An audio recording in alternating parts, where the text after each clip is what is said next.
The Story of Ferdinand, A Big Surprise, a Disney story for kids. Today we have a book named The Story of Ferdinand, A Big Surprise, a Disney story for kids. I think they're so pretty. I hope you guys really enjoy it. I love it. Please give this video a like if you enjoy it, and don't forget to subscribe for more stories. Thank you, reading. So, here we go. Once upon a time in Spain, there was a little bull and his name was Ferdinand. All the other little bulls he lived with would run and jump and butt their heads together, but not Ferdinand. He liked to sit just quietly and smell the flowers. He had a favorite spot out in the pasture under a cork tree.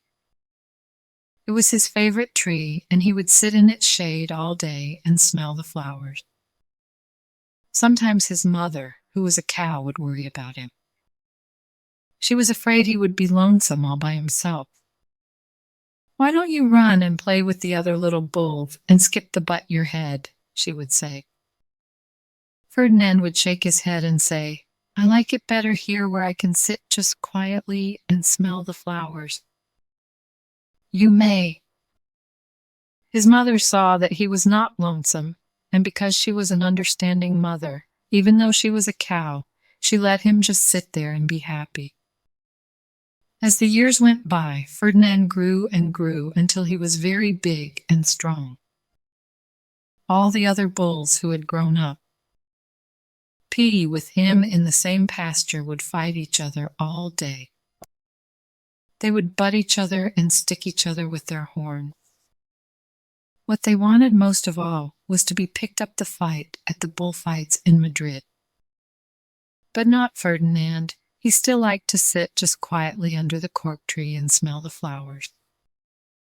One day, 5 men came in very funny hats to pick the biggest, fastest, roughest bull to fight in the bullfights in Madrid. All the other bulls ran around snorting and butting, leaping and jumping, so the men would think that they were very, very strong and fierce and pick them. Ferdinand knew that they wouldn't pick him, and he didn't care. So he went out to his favorite cork tree to sit down. He didn't look where he was sitting, and instead of sitting on the nice cool grass in the shade, he sat on a bumblebee. Well, if you were a bumblebee and a bull sit on you, what would you do? You would sting him, and that's just what this bee did to Ferdinand. "Wow, did it hurt?" Ferdinand jumped up with a snort. He ran around puffing and snorting, butting and pawing the ground as if he was crazy. The 5 men saw him, and they all shouted with joy. Here was the largest and fiercest bull of all. Just the one for the bullfights in Madrid, so they took him away for the bullfight day in a cart. What a day it was! Flags were flying, bands were playing, and all the lovely ladies had flowers in their hair. They had a parade into the bull ring. First came the banderilleros, with long, sharp pins with ribbons on them to stick in the bull and made him mad. Next came the picadores, who rode skinny horses, and they had long spears to stick in the bull and make him madder. Then came the matador, the proudest of all. He thought he was very handsome and bowed to the ladies. He had a red cape and a sword and was supposed to stick the bull last of all. Then came the bull, and you know who that was, don't you? It was Ferdinand.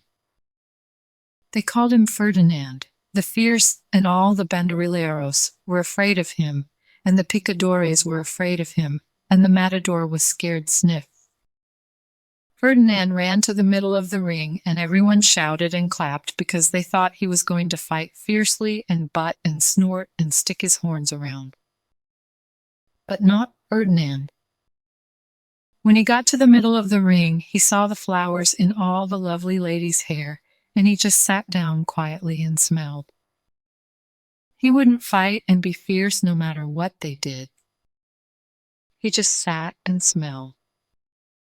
the banderilleros were mad, and the picadors were madder, and the matador was so mad that he cried because he couldn't show off with his cape and sword. So they had to take Ferdinand home. And for all I know, he is sitting there still, under his favorite cork tree, smelling the flowers just quietly. He is very happy. The end. Good job, friends. Thank you so much for reading with me. Bye, I'll see you next time.